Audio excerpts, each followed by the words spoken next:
Hola, muy buenas tardes. Yo soy Adriana Gómez, directora y fundadora de artlatino.com. Y como todos los miércoles presentamos estas masterclasses donde invitamos a expertos en el arte, la tecnología, el mercado y fundadores de empresas. En el día de hoy tenemos a Juan Conde, que es fundador y partner principal en Novus Concilium.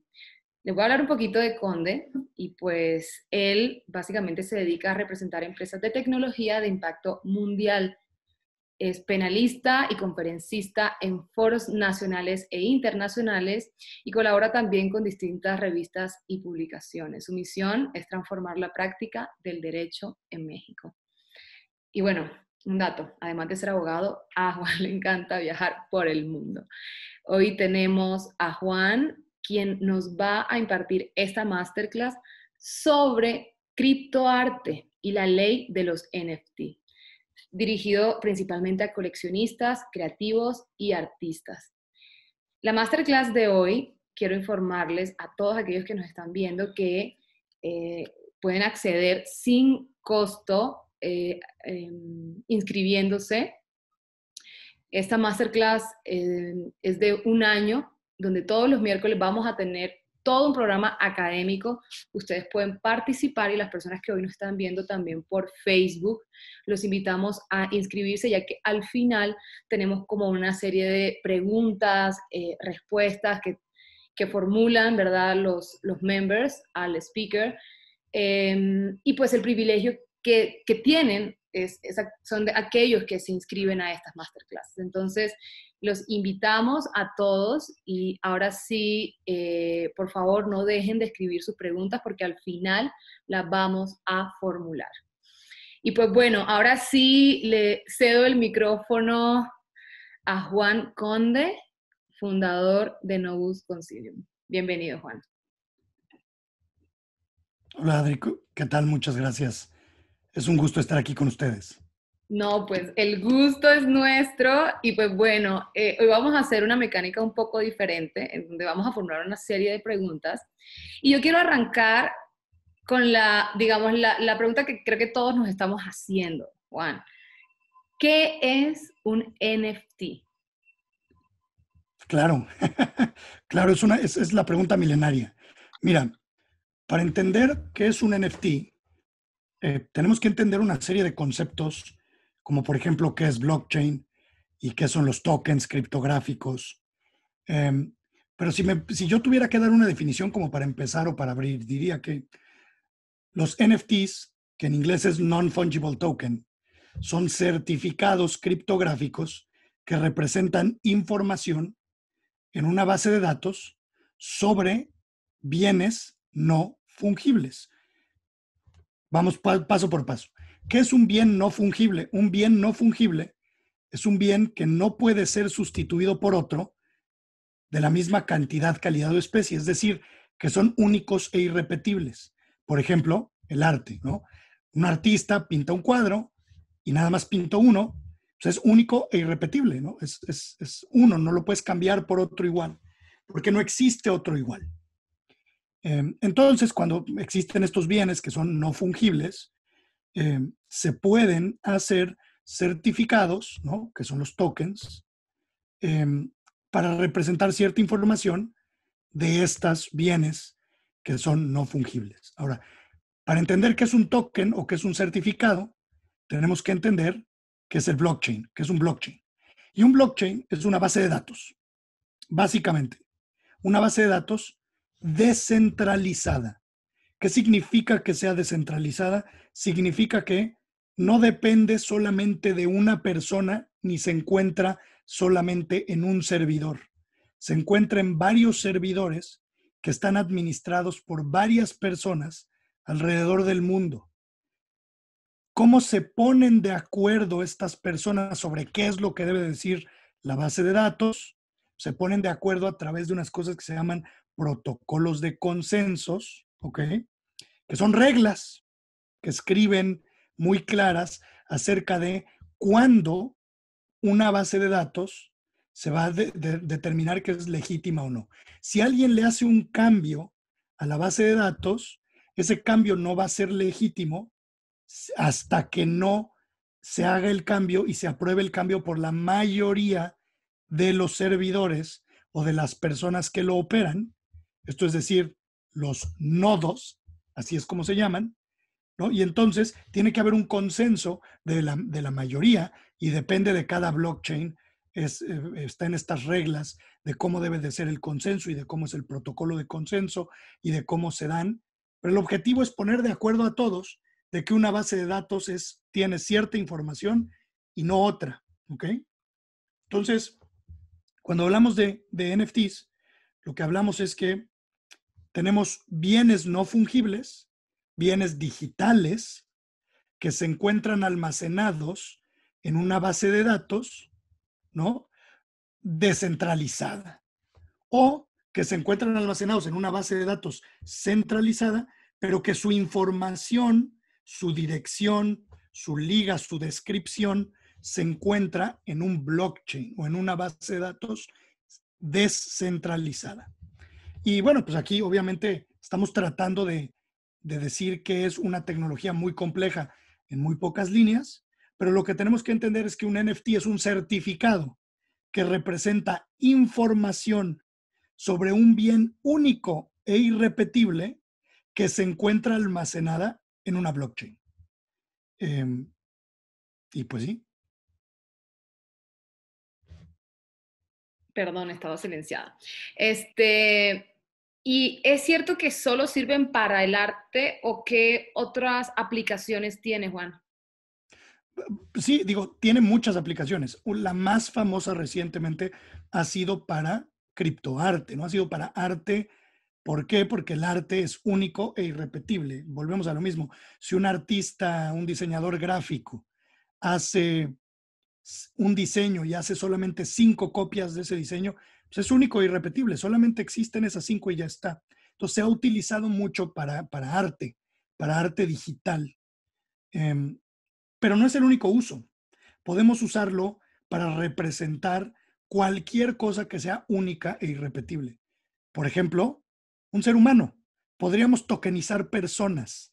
Podría agarrar yo, por ejemplo, y poner toda tu información, ¿no?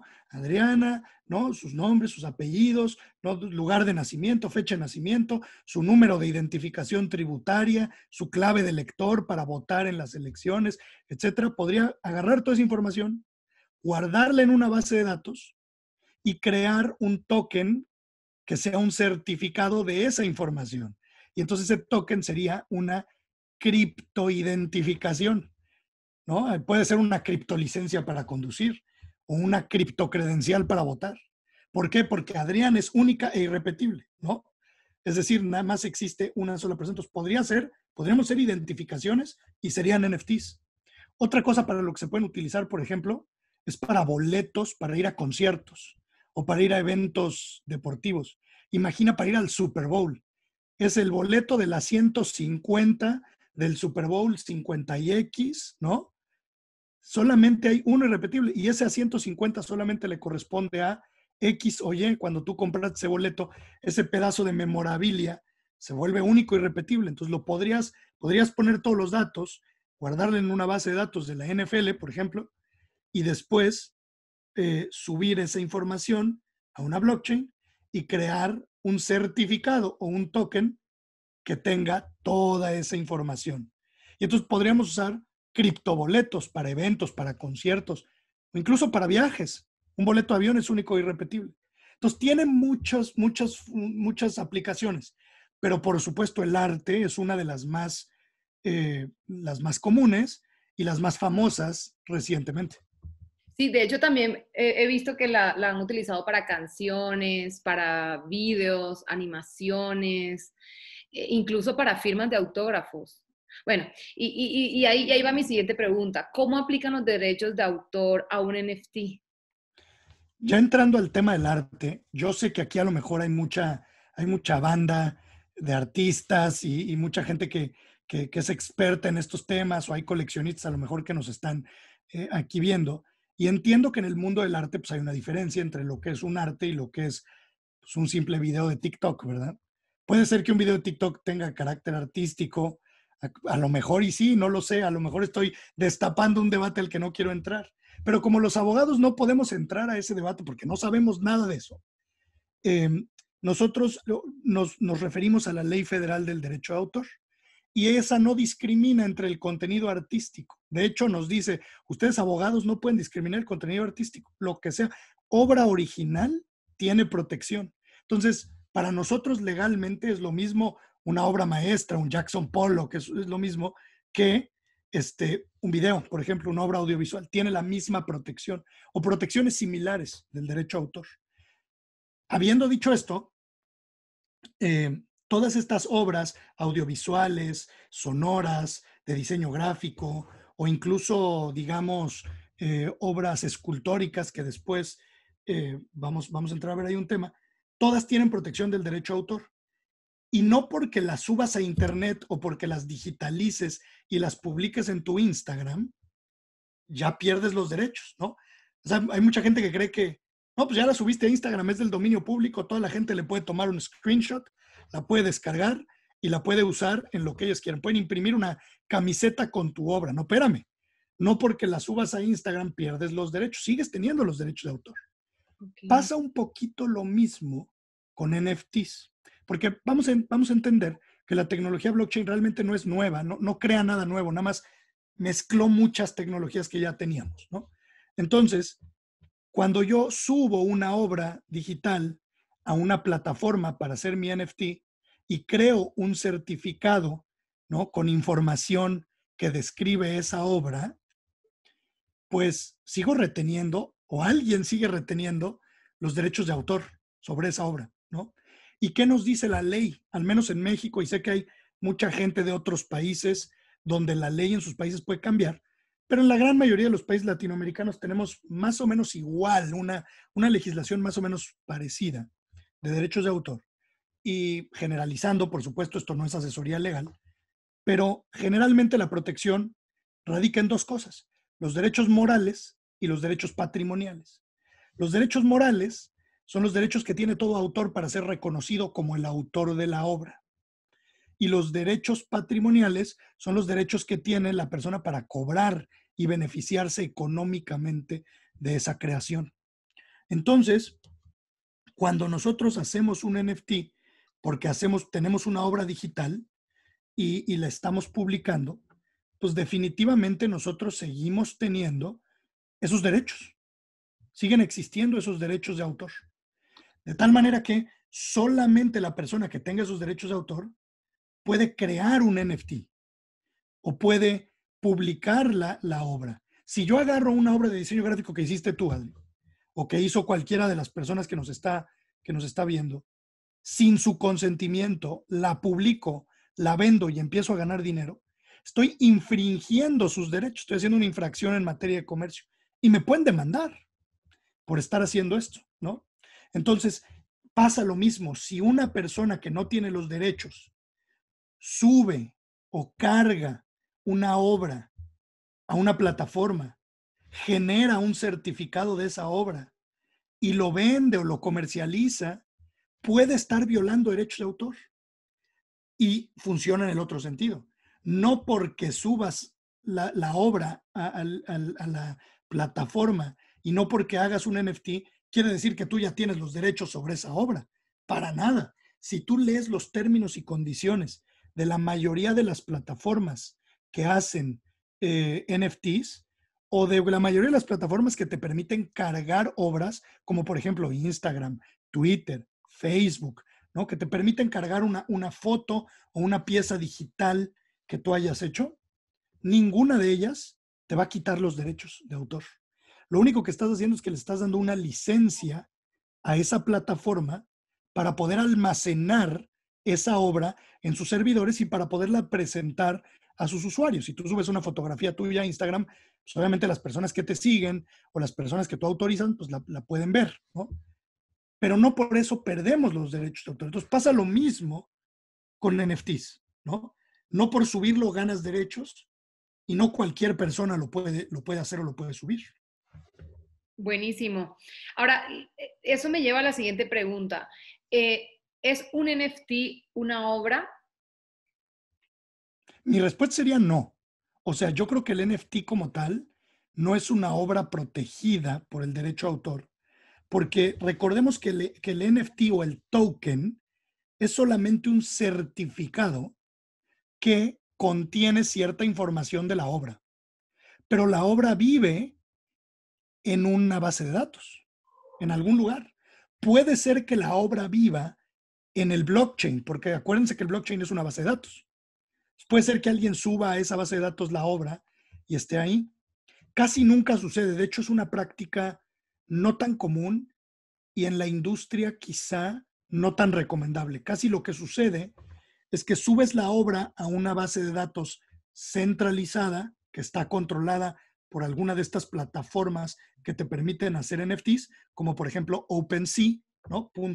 .io, las subes, ellos lo van a guardar en una base de datos suya, centralizada, controlada por ellos, y cuando se hace el NFT, lo único que subes a el blockchain es, digamos, un papelito o un certificado en donde dice, esta obra de nombre tal, la hizo tal persona, tiene estos metadatos y a lo mejor tienes una liga donde le das clic y te manda a la base de datos donde está publicada, ¿no?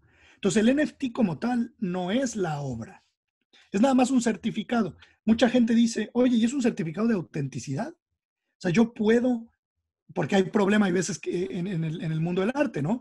Y más que nada cuando ya estamos hablando de obras que van creciendo y que tienen un valor eh, prominente, pues hay mucho counterfeiting, eh, hay un tema en el que tenemos que verificar la autenticidad de las obras.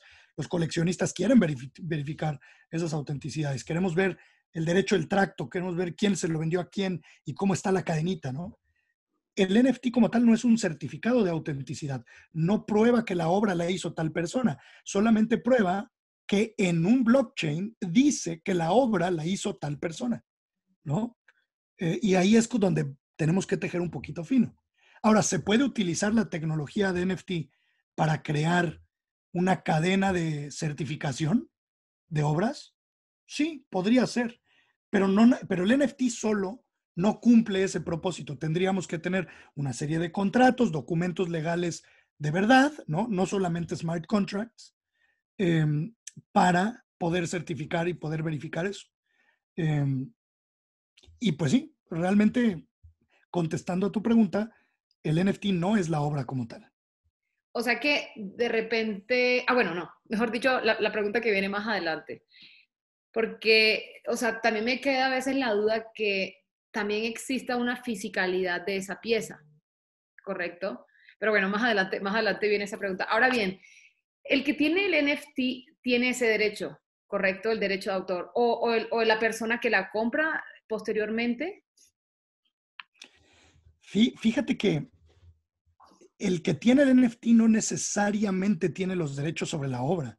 Y esto es importante para nuestros amigos y nuestras amigas coleccionistas que nos están aquí escuchando, porque ellos dicen, bueno, pues compro el NFT, compro la obra, ¿no? Imagínate que me están vendiendo el NFT de la Mona Lisa, ¿no? Órale, pues yo la quiero tener, no quiero que sea mía, independientemente de que pueda ser propiedad de alguien, ¿no? Pero yo quiero tener la propiedad de la Mona Lisa. ¿Compro el NFT? ¿Ya compré la pieza? Yo te diría que no. Tendríamos que hacer una investigación para saber qué derecho te da ese NFT. ¿Por qué? Porque dijimos que el NFT es un certificado, que es un papelito donde trae información. Ahí el autor puede decir, puede poner cuando crea su NFT, al que tenga este NFT en la mano, le corresponden los derechos patrimoniales de mi obra. La puede revender por un periodo de tanto tiempo, la puede rentar y puede obtener regalías por tanto. O sea, el autor, quien hace el NFT, ahí le puede poner todos los términos y condiciones, restricciones, permisos, etcétera. Entonces, yo creo, y esta es una industria muy nueva, ¿eh? O sea, todavía no hay prácticas, todavía no hay nada. Cualquier persona que diga que es una experta en esta industria, yo creo que está exagerando los datos un poquito, porque hay mucho que se tiene que hacer. Pero creo que es una buena práctica que si estás coleccionando NFTs y que quieres eh, comprar, eh, investigues un poquito acerca de qué derechos obtienes cuando compras el NFT. Y cuando lo quieres crear, cuando tú eres un artista que quiere, dice, oye, pues a lo mejor yo puedo tener acceso a estas plataformas y puedo monetizar mi arte y lo puedo vender, está muy popular. Beeple, no sé en cuánto vendió, o sea, en millones de dólares una de sus obras, pues a lo mejor yo lo hago. Tienes que cuidar mucho y asesorarte acerca de qué derechos estás dando, cómo los estás dando, con qué limitantes, para dejar las cosas claras. Porque si no dejamos las cosas claras y nada más hay un NFT por ahí pululando en la vida, por más bonito que sea el smart contract que le hiciste, puedes llegar a tener disputas legales de propiedad intelectual. No, y ahí sí sería gravísimo, ¿no? O sea, digamos, cada vez la ley se está poniendo más estricta con todo este tema de derechos.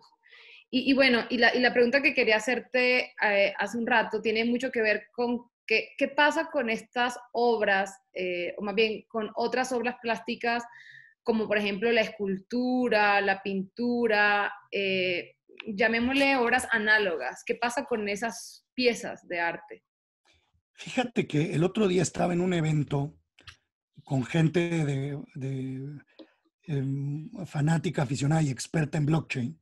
Estábamos platicando acerca de qué es lo que sucede. Y yo creo que lo que está sucediendo aquí es que es una guerra de bits contra átomos. ¿Y por qué te lo digo así? Porque antes de que existiera la tecnología digital, antes de que las computadoras fueran mainstream, y vamos a decir antes de que existiera siquiera las computadoras, te voy a hablar de quizá los años 50, antes de los años 50 para acá, aunque entiendo que las computadoras se han vuelto populares quizá desde los 80s, 90s a la fecha, pero existía la tecnología digital desde antes. Entonces, antes de esas fechas, lo único que teníamos nosotros para almacenar información eran átomos. Los átomos, esas partículas que tenemos, son realmente un sistema para almacenar información. ¿Qué información? Pues cómo se ve, el color, cómo se siente, de la textura. Yo podía agarrar con tinta y escribir en una hoja de papel información y hacer una base de datos física en átomos que podía tocar y que podía ver. Y a eso se le llama el mundo análogo. Cuando creamos tecnologías digitales, creamos otra tecnología para almacenar información que se llama el bit o el dígito binario, los famosos unos y ceros, ¿ok? Que no son más que la base de la tecnología digital. Y los bits tienen sus ventajas, ¿no? Viajan a la velocidad de la luz, ¿no? Los pueden ver, son omnipresentes, los puedes ver en varios lugares al mismo tiempo. Fíjate, tú y yo, nosotros estamos platicando ahorita en bits, estamos en dos lugares distintos, pero nos estamos viendo como a la velocidad de la luz, ¿no? O sea, realmente como si estuviéramos presencial. Entonces tienen muchas ventajas. Tienen otras desventajas. Los bits no se aprecian igual que los átomos. No es lo mismo un sonido en vida real, o no es lo mismo agarrar un libro y leer las páginas y oler el libro, ¿no? El olor característico que tiene el libro, o ver un óleo, o ver una obra en acrílico, no es lo mismo que verla en una pantalla, ¿no? Claramente los átomos son mucho más robustos. ¿Qué pasa con esto? ¿Por qué te doy este contexto? Porque blockchain es una tecnología de almacenamiento digital. Para que tú puedas almacenar algo en un blockchain o que puedas crear un token, tiene que ser primero una obra digital. Y si no es una obra digital, o sea, digamos que es una obra plástica, vamos a ver, es una escultura que está aquí, que la puedo ver, que la tengo aquí, que la puedo tocar. Lo primero que tengo que hacer para poder hacer un NFT es digitalizarla. Es de alguna forma volverla digital. No puedo meter la escultura en una computadora así, ¿no? Entonces, pues hay varias cosas que se pueden hacer. Puedo tomarle una fotografía quizá, y la fotografía digital ya la puedo subir. Puedo quizá describir las instrucciones de cómo hacer la escultura y digitalizar el patrón, ¿no? Por ejemplo, diseño de modas. Podríamos digitalizar los patrones para un traje, para un vestido, ¿no? Lo puedo digitalizar y el patrón ya como documento digital lo puedo hacer un NFT. Pero siempre requiere un proceso de digitalización. Y ese proceso de digitalización, por supuesto, le quita muchas cosas a la obra. Volvemos a lo mismo. Le tomo una foto a la Mona Lisa. No es lo mismo que la Mona Lisa. No es lo mismo que si tuviera, ¿no? El cuadro total colgado en mi sala, ¿no? si pongo mi celular ahí arriba de mi chimenea, pues no es lo mismo, ¿no? Entonces, obviamente cuando digitalizo, pierdo algunas propiedades y genero nuevas obras, porque la copia digital, pues no es más que una copia, es una obra derivada de, ¿no? Ujú. Entonces, pues sí, eso es lo que puede suceder. Lo que puede suceder es que yo creo que uno de los grandes retos de los NFTs es que difícilmente pueden saltar a arte análogo, Ujú. porque pues al momento de digitalizarlo pierde la riqueza el arte en su versión análoga, ¿no? Eso creo que es muy evidente para todos los que estamos aquí. Sí, o sea, que tú piensas que quienes están ganando más mercado, por así decirlo, son los diseñadores gráficos, animadores, digamos, los fotógrafos, ¿no? Para todo lo que es obra digital, los NFT son un match perfecto.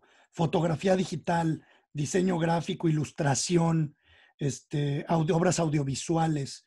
¿Por qué? Porque el medio en el que ya viven es digital, son nativas digitales. Ujú. Súper. Juan, ¿y cómo se controlan las regalías de las obras a través de un NFT? Pues fíjate que como habíamos dicho que cuando tú haces tu obra, todo artista tiene derechos morales y patrimoniales, los derechos patrimoniales pues nos dan a nosotros como artistas la facultad de determinar quién puede ganar dinero de nuestras obras, ¿no? Y los NFTs han probado ser una buena herramienta, una herramienta interesante por una cosa que se llaman los smart contracts, que no son, smart contracts quiere decir, la traducción al español es contratos inteligentes, pero yo te voy a decir una cosa, creo que no son ni contratos ni inteligentes, ¿no? O sea, son simple y sencillamente unos instrucciones que le pones al token para que, para que hagan ciertas actividades de manera automática. Entonces tú le puedes poner, por ejemplo, al certificado, le puedes escribir, oye, ¿sabes qué? Eh, esta obra, cada que la vendas, cada que se transfiera este NFT, automáticamente descuéntale el 20% del precio de compra y deposítalo a el autor. Entonces, podrías poner eso en el contrato, en el smart contract, podrías poner eso en tu certificado, lo programas, ¿no? Necesitas un programador que te ayude a hacerlo o lo puedes hacer tú a través de una de estas plataformas y de esa manera podrías, por supuesto, controlar quién paga las regalías y cómo se deben de distribuir. Y lo interesante es que como funciona blockchain, es que la base de datos, como funciona con estos protocolos de consenso que son automáticos, lee la instrucción, separa el dinero y lo deposita. Y no hay forma de echarlo para atrás. O sea, literal no hay forma de echar para atrás. Son inmutables, son fijas, quedan ahí, a menos de que sí puedes quemarlos, sí hay formas de poderlo deshacer, pero solamente la persona que escribió el contrato, por regla general, es la persona que lo puede deshacer. Entonces, no hay que alguien llegue y no te pague tu comisión. De alguna manera, pues aseguras el pago de esa regalía como artista. Ok, ¿y se puede eliminar una NFT? O sea, digo que en el contrato también esté, no sé, después que, como, no sé, pongo el caso de Banksy, que quema la obra luego de que se subasta o que la tritura, ¿sabes? ¿Se podría hacer esto también? Sí, de hecho, sí, los NFTs se pueden quemar, literal. O sea, literal se llama quemar un NFT y sí se puede hacer, por supuesto. Ujú. Solamente que no todas las personas lo pueden hacer, ¿no? Si tú ahorita vas a un museo y ves una de las obras que está expuesta, pues cualquier persona quizá puede llegar con una antorcha y quemar algo, ¿no? No podría pasar lo mismo, ¿no? Eh, con esta, pues, con esto, ¿no? De manera general, no podría pasar lo mismo. Solamente ciertas personas se reservan esas facultades para poderlos deshacer. Y hay que partir de una base muy interesante. Uno de los principios de blockchain es que es la inmutabilidad, es decir, que no puede cambiar. Una vez que la información está en el blockchain, la información no puede cambiar a menos de que se rehaga el protocolo de consenso. Entonces eso también puede jugar a que, pues una vez, aunque quemes el NFT, Todas las transacciones que ya se hicieron hacia atrás y que quedaron documentadas, difícilmente se van a poder eliminar. Entonces también eso es algo que sería bueno tomar en cuenta. Bueno, y mi pregunta ya del millón, así, la última, para pasar a la ronda de preguntas de los members. ¿Sirve de algo los NFT? Pues mira, la verdad es que yo creo que blockchain, hay mucha gente por ahí, se la van a encontrar en redes sociales con sus ojitos de rayo láser, Ah, se sí. ponen así, que yo digo que los tienen de rayo láser porque son seguidores ciegos de la tecnología y por eso no tienen ojos. Eh, hay mucha gente que te va a decir que blockchain es la solución para todo. ¿No? O sea, algo anda mal, blockchain. Yo soy un poco más realista, llamémosle. Entonces, yo creo que blockchain es una herramienta que puede traer cosas interesantes, no solamente para el arte, sino para muchas otras aplicaciones y principalmente en materia de seguridad informática, o sea, criptografía, tiene aplicaciones interesantes, pero sin duda no creo que sea la panacea, ¿no? También eso hay que ponerlo. Ahora, habiendo dicho esto, pues igual algunas personas pueden echar mano de esta herramienta para monetizar sus obras, o a lo mejor les gusta coleccionar arte digital.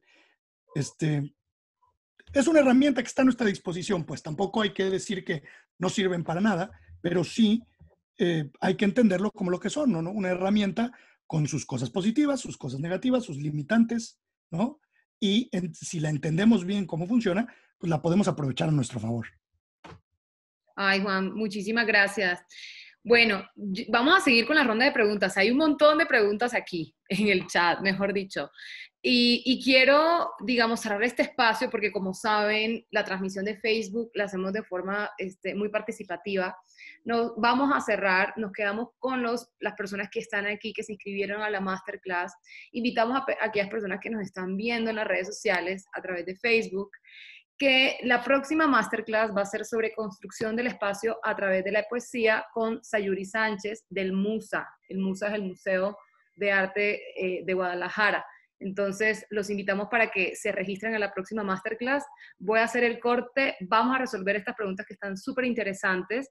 Los esperamos en esa próxima masterclass en artlatino.com. Y bueno, ahora sí, vamos con las preguntas del chat.